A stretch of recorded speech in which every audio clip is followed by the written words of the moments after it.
The notebook in the cafe. My name is Aisha, and I'm 28 years old. I work as a freelance graphic designer, which means I spend a lot of my time in front of a screen, creating art that tells someone else's story. But this is my story. A story I never thought I'd have the courage to share because it still feels so surreal.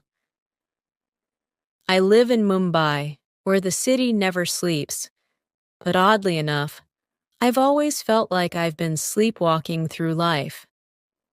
My days were a blur of deadlines, client calls, and the hum of a laptop fan. I had never been in love, not the kind of love that shakes your soul and rewires your heart. I told myself I was too busy chasing my career, but deep down, I was afraid of being vulnerable. I didn't want to open myself up only to be left disappointed. And then I met Arjun. It all started on a rainy Tuesday afternoon in June. Monsoon season had just begun, and the streets of Mumbai were a chaotic mess of puddles and honking cars. I had a deadline looming and decided to work from my favorite cafe, the Whistling Teacup. It was a cozy little place tucked into a quiet corner of Bandra, with wooden tables and mismatched chairs. The smell of freshly brewed coffee, mixed with the sound of soft jazz playing in the background, always made me feel like I could breathe. I settled into my usual corner table by the window, opened my laptop, and pulled out my sketch pad. I had just taken a sip of my cappuccino when I noticed him. Arjun was sitting a few tables away, scribbling something into a notebook. He looked about my age, maybe a year or two older, with slightly messy black hair and a faint stubble that gave him a rugged charm. He was wearing a faded blue shirt, rolled up at the sleeves, and a leather bracelet on his wrist. There was something about him that made it impossible to look away, like he didn't quite belong in the chaos of the city. Our eyes met briefly, and I quickly looked away, pretending to be deeply engrossed in my work. But I couldn't shake the feeling that he had caught me staring. I returned to my designs, trying to focus, but my mind kept wandering back to him. What was he writing so intently in that notebook? The rain outside turned into a steady downpour, and the cafe started to fill up with people seeking refuge. A group of college students took the table next to mine, their laughter and chatter drowning out the music. I glanced over at Arjun again, and this time he smiled. It wasn't a broad smile, just a subtle, knowing one, like he understood something I didn't. My heart did a little flip, and before I could think, I smiled back. "Do you mind if I join you?" he asked, holding up his notebook as he stood. His voice was warm, with a hint of mischief, like he was used to getting away with things. For a moment, I panicked. I wasn't used to strangers approaching me, especially not handsome ones. But then I heard myself say, "Sure, why not?" The first conversation. As he sat across from me, I noticed the faint scent of sandalwood and rain clinging to him. "I'm Arjun," he said, extending a hand. "Aisha," I replied, shaking it. His grip was firm but gentle. "What are you working on?" he asked, nodding toward my sketch pad. I hesitated, feeling a little self-conscious. "Just some designs for a client. Nothing exciting." "Looks pretty exciting to me," he said, leaning forward to get a better look. "You're really talented." I felt my cheeks flush. "Thanks.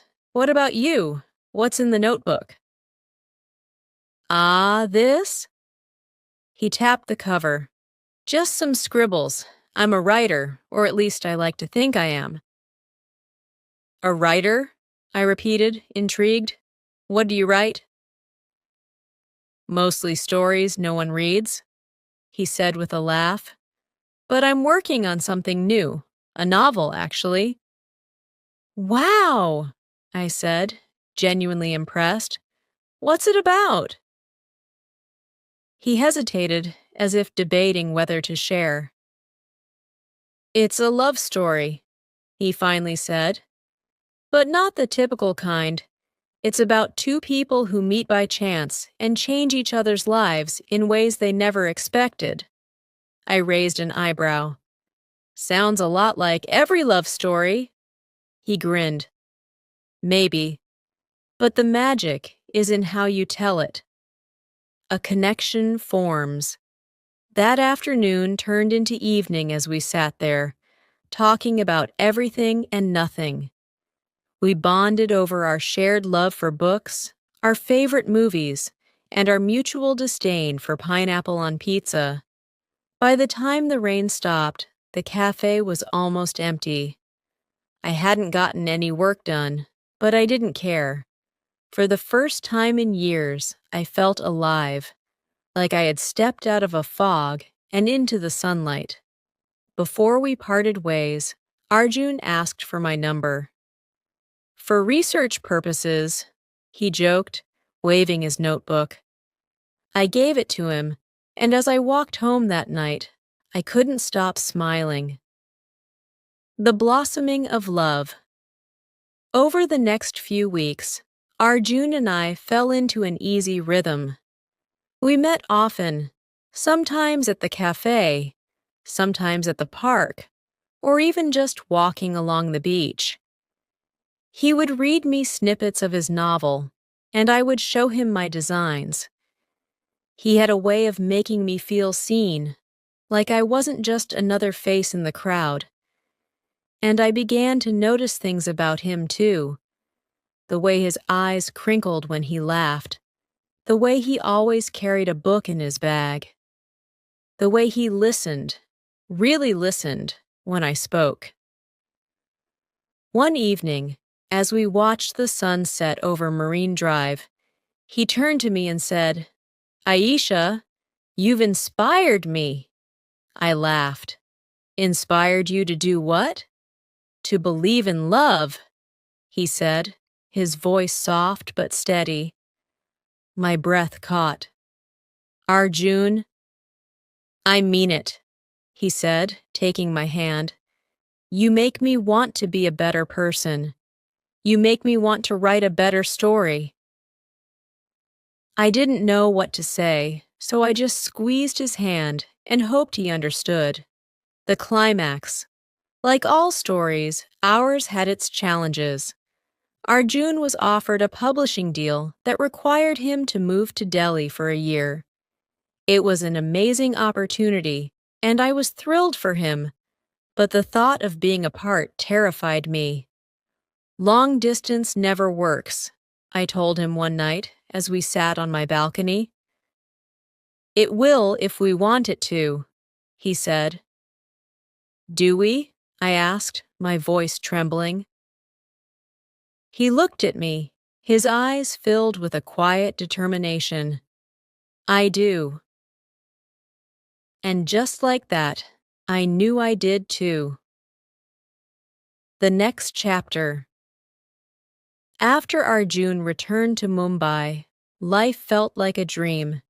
We spent hours together, often reminiscing about the early days of our relationship and laughing about how nervous we both were when we first met. The novel he dedicated to me had become a bestseller, and I couldn't have been prouder of him. But as the days turned into weeks, reality began to seep back in. Arjun's newfound success brought with it a whirlwind of responsibilities, interviews, book tours, and events. At the same time, my freelance projects started picking up. I was thrilled to finally land a contract with a major lifestyle brand. but it meant longer hours and tighter deadlines. We both wanted to be there for each other, but there were moments when it felt like we were two ships passing in the night. The strain of distance. One evening, as I worked late in my studio, my phone buzzed with a message from Arjun. "Hey, I just landed in Kolkata. Call you after the event tonight?" I stared at the screen, a pang of loneliness washing over me. Arjun had been traveling nonstop for weeks, and I missed him more than I wanted to admit. "Sure," I replied, trying to keep the disappointment out of my tone. When he called later that night, his voice was warm but exhausted. "Hey, Aisha, how was your day?" "It was fine," I said, forcing a smile even though he couldn't see it. "Just fine?" he asked, his tone teasing. "It was busy," I admitted. "I barely had time to eat." "You have to take care of yourself," he said gently. "Promise me you'll do that?" "I promise," I said, though my voice wavered. We talked for a few more minutes before he had to go. As I hung up, I realized how much I missed the days when we could sit together for hours, sharing stories and dreams. The turning point, the strain between us reached its peak a month later, during one of Arjun's rare weekends at home. We had planned a quiet dinner, but he spent most of the evening answering calls and replying to emails. "Arjun?" I finally said, unable to hide my frustration. "Can it wait?" He looked up from his phone, startled. "What? Can't you take a break, just for tonight?" "I'm sorry," he said, setting his phone down. "It's just, there's so much going on right now." "I know," I said, my voice softening. "But I miss you. I feel like we're always playing catch-up." He reached across the table and took my hand. "Aisha, I miss you too. I'm trying to balance everything, but I know I've been falling short." "We both have," I admitted, "but I don't want us to lose what we have. I don't want us to become strangers." "We won't," he said, his grip tightening. "We just need to figure this out. Together. Rebuilding together." Over the next few weeks, we made a conscious effort to prioritize each other. We set aside no-work evenings, where we would cook dinner together, watch old movies, or simply sit on the balcony and talk. Arjun also began including me in his world, inviting me to his events and introducing me as the woman who inspired his work. Seeing the way he spoke about me, with such pride and love, reminded me why I fell for him in the first place.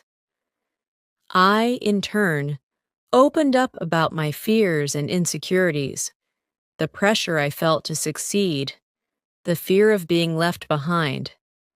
And Arjun listened, truly listened, just as he always had. A new dream one evening. As we walked along the beach, Arjun turned to me and said, "Aisha, have you ever thought about starting something of your own?" "What do you mean?" I asked, intrigued. "You're so talented," he said. "What if you opened your own design studio? You could build something incredible." The idea both excited and terrified me. "I don't know, Arjun. What if I fail?" "Then you try again," he said simply. "You've always believed in me. Let me believe in you." His words stayed with me, and over the next few months, I began laying the groundwork for my own studio. It wasn't easy. There were moments of doubt and sleepless nights, but Arjun was there every step of the way, cheering me on. The proposal, a year later, on a crisp December evening, Arjun surprised me with dinner at the Whistling Teacup. As we sat at our old table, reminiscing about the day we met, he reached into his pocket and pulled out a small velvet box. "Aisha," he began, his voice steady but filled with emotion. "You've been my inspiration, my partner, and my best friend. You've made me believe in love, and I can't imagine my life without you. Will you marry me?" Tears filled my eyes as I nodded. "Yes," I whispered, barely able to speak. As he slipped the ring onto my finger, the entire cafe erupted in applause. It felt like the perfect full circle, a new beginning born from the place where it all started. Building a life together, the months following our engagement were a whirlwind of planning, laughter, and the occasional disagreement about wedding details. Arjun wanted a small, intimate ceremony, while I leaned towards something a little grander. Nothing over the top, but enough to make it feel like a celebration of our journey. Eventually, we settled on a compromise. An elegant outdoor wedding at a lush garden venue in Lonavala with just close friends and family. On the morning of our wedding, I woke up to a text from Arjun. "Today I get to marry my best friend. See you at the altar, love." Those simple words brought tears to my eyes. As I stood in front of the mirror later, dressed in a pastel pink lehenga that shimmered softly in the sunlight, I felt a sense of calm wash over me. This was it. The start of forever. The wedding day. The ceremony was everything I had hoped for and more. As I walked down the aisle, my heart raced. But the moment I saw Arjun waiting for me, all my nerves melted away. He looked at me like I was the only person in the world, and in that moment, I knew we were exactly where we were meant to be. When the priest declared us husband and wife, Arjun whispered, "You've made me the happiest man alive, Aisha." The reception was filled with laughter, heartfelt speeches, and plenty of dancing. My best friend, Zara, made everyone tear up with her speech about how Arjun and I were proof that love could be both simple and extraordinary, settling into married life. The weeks after the wedding were a mix of excitement and adjustment. We moved into a cozy two-bedroom apartment in Bandra, where the living room walls were soon adorned with my artwork and Arjun's framed book covers. Our life together was far from perfect, but it was ours. There were mornings when we'd argue over who forgot to buy milk, followed by evenings spent cooking together, laughing over our attempts to recreate recipes from YouTube. Arjun's work continued to thrive, and so did mine. My design studio began attracting more clients, and I found myself busier than ever.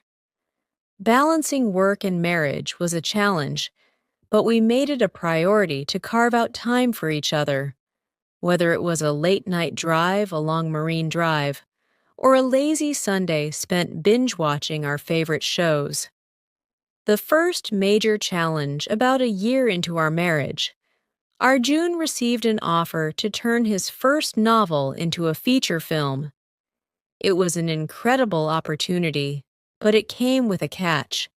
The production would be based in Hyderabad, and he would need to spend several months there. When he broke the news to me, I could see the excitement in his eyes, but also the hesitation. "What do you think, Aisha?" he asked. "Should I take it?" I wanted to be supportive, but the thought of being apart again scared me. "Arjun, this is your dream. I said finally. How can I not want you to go for it? And what about us? He asked softly. We'll make it work, I said, even as my heart ached at the thought. The next few months were tough. Arjun and I spoke every day, but the distance made me realize how much I relied on his presence. I threw myself into my work to distract myself, but there were nights when I'd sit by the window, staring at the city lights, and wish he were there. A lesson in love. One evening, Arjun surprised me by showing up at the door unannounced. I couldn't stay away, he said, wrapping me in a tight hug. I laughed through my tears. You're supposed to be in Hyderabad. I missed you too much, he admitted. I know this project is important, but nothing matters more than us. That night, as we sat on the balcony, watching the stars, I realized something important. Love isn't just about grand gestures or perfect moments. It's about showing up, even when it's hard. A new chapter. After Arjun's film project wrapped up, we decided to take a much-needed vacation, a trip to Europe that we had always dreamed of. From exploring the romantic streets of Paris to getting lost in the canals of Venice, every moment felt like a reminder of how far we had come. During a quiet evening in Santorini, as we watched the sun dip below the horizon, Arjun took my hand and said, Aisha, I want to write our story next. A real one, our highs, our lows, everything in between. What do you think? I smiled. I think it's a story worth telling. Growing together, months after Arjun began writing our story, I started noticing small changes in him. He would stare at the screen for hours, his fingers poised over the keyboard but unmoving. When I asked what was wrong, he'd smile faintly and say, Nothing, just trying to find the right words. At first, I thought it was normal. Every writer hits a block sometimes. But over time, I realized it was more than that. Arjun, the man who could weave entire worlds with his words, was struggling to write about us. One evening, as we sat on the couch, I gently took his hand. Arjun, what's really going on? He hesitated before finally admitting, I'm scared, Aisha. Writing fiction is easy because it's not real. But this, our story, what if I don't do it justice? His vulnerability broke my heart. Arjun, I said softly, you don't have to make it perfect. Just make it honest. That's what makes our story special. He looked at me for a long moment, then nodded. You're right. As always. A new dream. With time, Arjun found his rhythm again, pouring his heart into the manuscript. Meanwhile, my design studio was thriving, and I started hiring a small team to help with the workload. Life felt like a delicate balancing act, but we were happy.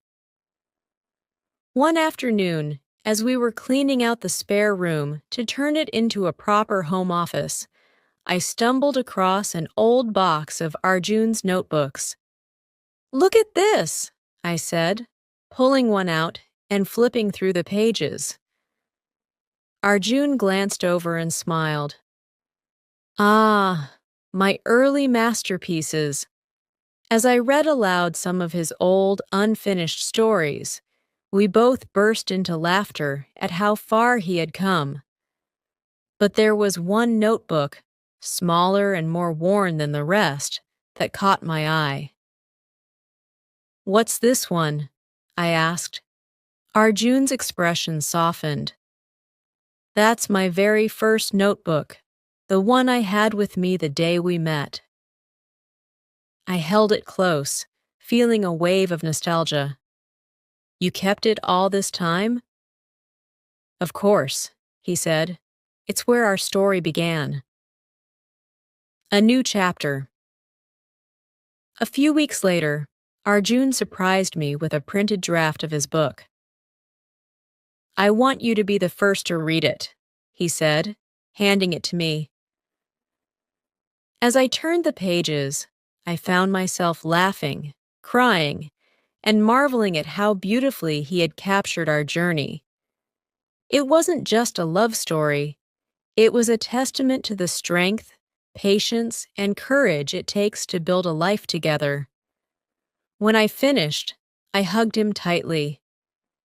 It's perfect, Arjun, and it's us.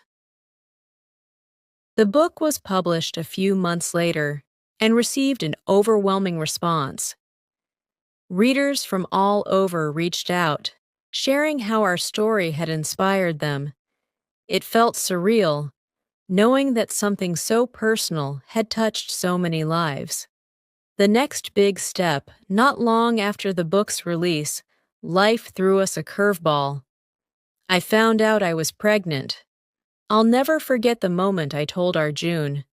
We were sitting on the balcony, watching the rain, when I handed him a tiny box. Inside was a pair of baby shoes. He stared at them for a moment, then looked up at me, his eyes wide with disbelief. Are you serious? I nodded, tears streaming down my face. We're going to be parents. Arjun pulled me into his arms, laughing and crying at the same time. This is the best chapter yet. Parenthood and beyond pregnancy brought its own set of challenges, from morning sickness to late-night cravings that had Arjun driving across the city for mango ice cream. But through it all, he was by my side, making me laugh even on the hardest days. When our daughter Mira was born, everything changed. Holding her for the first time was overwhelming, and I realized that love wasn't finite. It only grew. Arjun was a natural as a father, singing lullabies in his slightly off-key voice and making silly faces that never failed to make Mira giggle. Watching him with her made me fall in love with him all over again. Sheu, a family adventure. As Mira grew, we embraced the chaos of parenthood, the sleepless nights, the messy meals, and the endless questions that only a curious toddler could ask. One day, as we sat in the park watching Mira play, Arjun turned to me and said, I think it's time for a new story. I raised an eyebrow. Another book? Not just a book, he said. A story about us as a family, about love in all its forms, between partners, between parents and children, between people chasing their dreams together. I smiled, knowing that no matter what came next, we would face it together. The ever-after life with Arjun and Mira has been a journey of laughter, tears, and countless memories. Our story isn't perfect, but it's real. And as I sit here, watching Arjun help Mira with her drawing, I can't help but feel grateful. Because love isn't just about finding someone to share your life with. It's about building a life worth sharing. And our story, it's still being written.